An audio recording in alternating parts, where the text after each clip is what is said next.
Halo, Assalamualaikum warahmatullahi wabarakatuh. Balik lagi di Bercerita Beasiswa Unggulan. Saya dapat info terbaru dari website, katanya untuk pendaftaran beasiswa unggulan tahun 2023 ini itu diundur menjadi tanggal 3 Agustus. Artinya kawan-kawan masih punya waktu 3 hari untuk bersiap sebelum nanti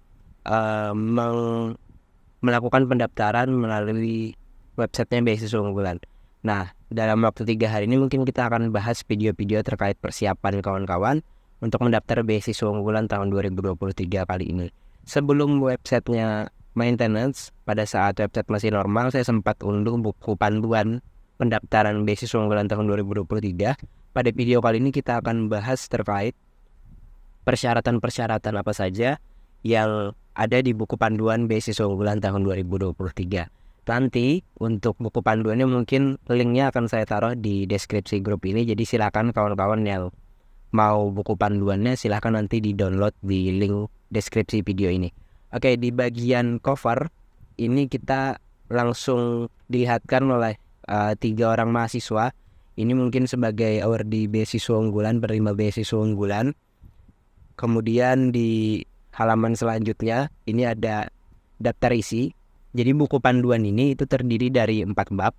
Yang bab pertama itu pendahuluan, bab kedua itu persyaratan beasiswa unggulan, bab ketiga itu jadwal dan tata cara pendaftaran, dan bab keempat itu penutup.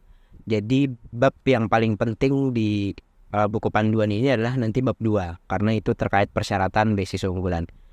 Memasuki ke halaman selanjutnya, di sini juga ada kata pengantar oleh Kepala Puslapdik Dr. Abdul Kahar MPD. Jadi beliau ini merupakan bapak yang mengurusi banyak sekali mahasiswa, khususnya mahasiswa-mahasiswa yang memang menjadi ranahnya dari Pusat Layanan Pembiayaan Pendidikan. Bukan hanya beasiswa unggulan, ternyata seperti beasiswa Indonesia Maju, kemudian KIP Kuliah juga di bawah naungan beliau.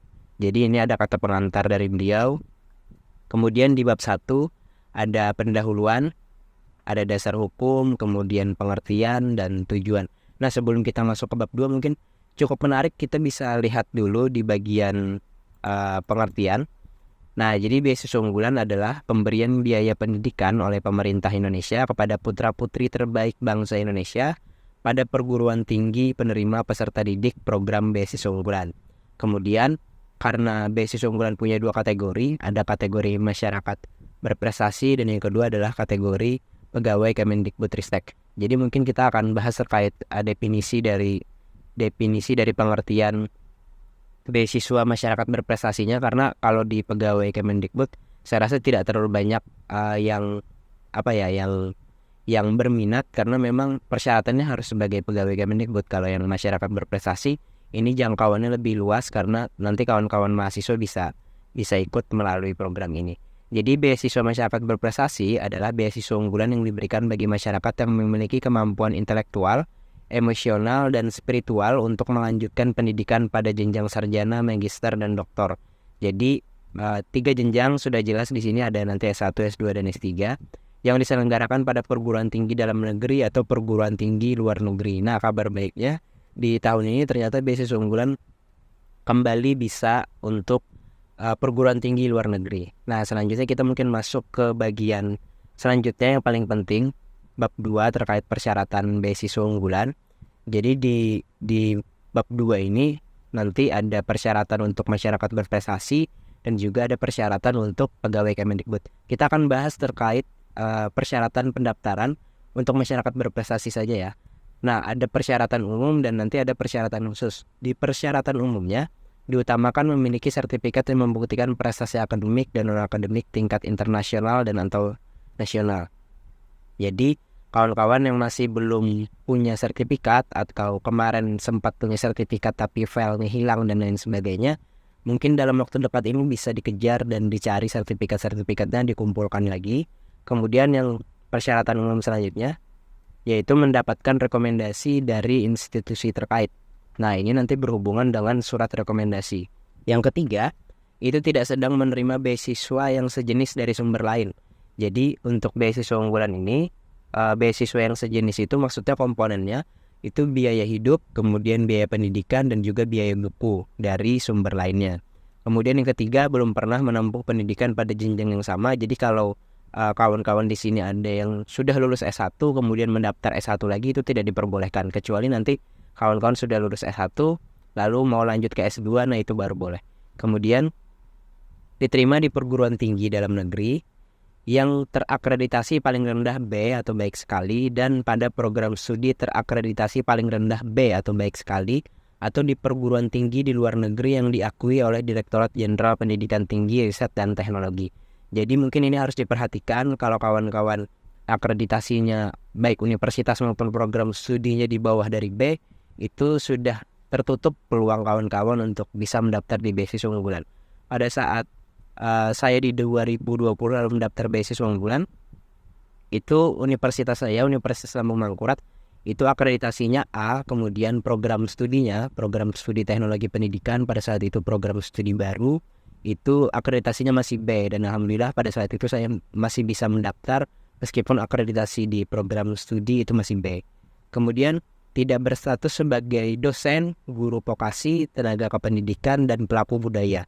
Nah, di poin ini mungkin ini asumsi saya, kenapa tidak boleh sebagai dosen, guru vokasi, tenaga kependidikan, dan pelaku budaya, karena Kemendikbud juga punya beasiswa yang secara spesifik itu mengakomodir kebutuhan ini. Misalkan kayak beasiswa calon guru SMK, nah itu nanti bisa masuk, guru-guru vokasi itu bisa masuk nanti ke beasiswa itu.